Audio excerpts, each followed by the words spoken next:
नमस्कार, मैं रविंद्र दादिच आपका हमारे इस YouTube चैनल पे हार्दिक स्वागत करता हूँ। होली के पहले के जो 8 दिन है ना, इसको हर शुभ काम के लिए निषिद्ध यानी मना करा गया है। यानी इन दिनों के अंदर कोई भी मांगलिक काम करना ही नहीं चाहिए। क्या क्या हो गया मांगलिक काम? जैसे कि गृह प्रवेश हो गया, जैसे कि शादी हो गई, अनुष्ठान हो गया, या जैसे कि कोई भी व्रत हो गया, ऑफिस की पूजा हो गई, नया ऑफिस चालू करना, कोई नया काम स्टार्ट करना, इन सब चीज़ों की मनाही करी गई है। ये इसलिए मना करा गया है क्योंकि इन दिनों में अगर कोई काम करते हैं तो वो काम कभी भी पूरा नहीं होता। गृह प्रवेश करते हैं तो उसमें कभी भी लग्जरी नहीं मिलेगी, उसमें हमेशा तकलीफ में रहेंगे।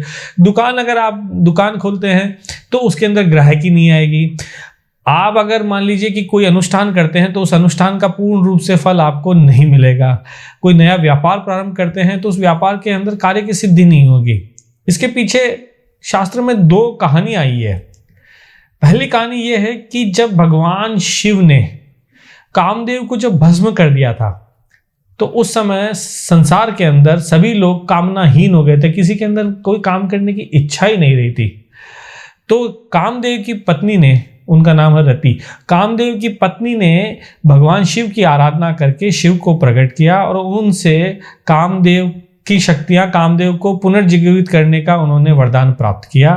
तो भगवान शिव ने 8 दिनों के बाद में उनको यह वरदान दिया। तो ये जो बीच का 8 दिन का पीरियड है, इस पीरियड में माना जाता है कि कामदेव नहीं रहे।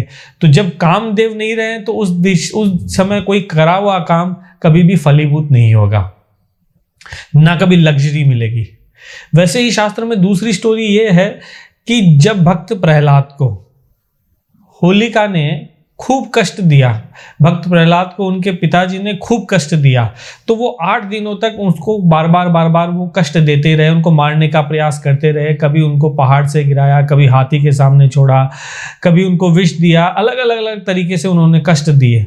लास्ट में जब होलिका का जब दहन हुआ, जब होलिका उनको गोदी में लेके बैठी और वो नष्ट हो गई, तब जाकर के उनके दुखों का नाश हुआ।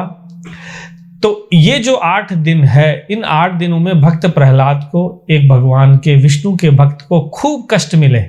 तो इसलिए माना यह जाता है कि अगर किसी भक्त को इस लेवल के अगर कष्ट मिल रहे हैं तो उन दिनों में करा हुआ काम वो कष्टपूर्ण ही रहेगा। इन दिनों में कोई शुभ काम नहीं करना चाहिए, ऐसी मान्यता है।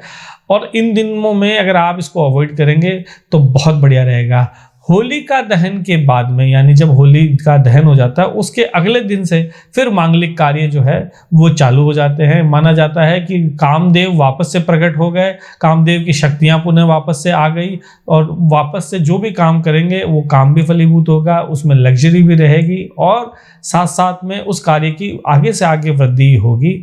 तो आप इस नियम का, इसको पूरे रूप से पालन करें और 8 दिनों तक कोई भी मांगलिक काम और शुभ काम नहीं करें।